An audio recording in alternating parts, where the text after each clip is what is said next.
Officer ચોર છે આણંદના. કેમ આ ખાડા દેખાય છે ને, તો શું કેજો એટલા બધા મસ્ત મોટા ખાડા પડી ગયા? એ આઈને જુઓ તો ખબર પડે.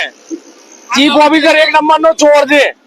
શું કહેશો તમે? આ ખાડા જોઈને કોઈ બી ને નુકસાન થઈ જાય, સાધન કોક પડે.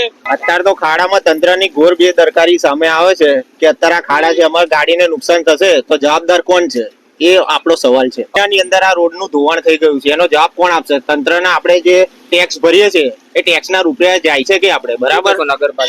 નગરપાલિકાને હવે આપણે આ વિડીયો બતાવજો, એના માધ્યમથી આપણને ખબર પડે તમે સારું કામ કરો છો, તમારું કામ બહુ વ્યવસ્થિત છે.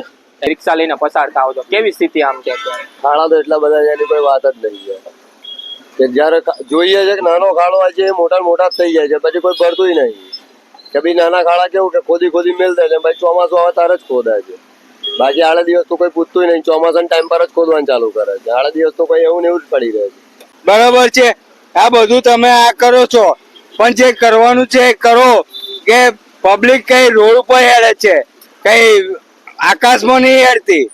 એટલે રોડની સમસ્યા પેલી કરો, બરાબર છે, એના પર તમે ધ્યાન થઈ આપો.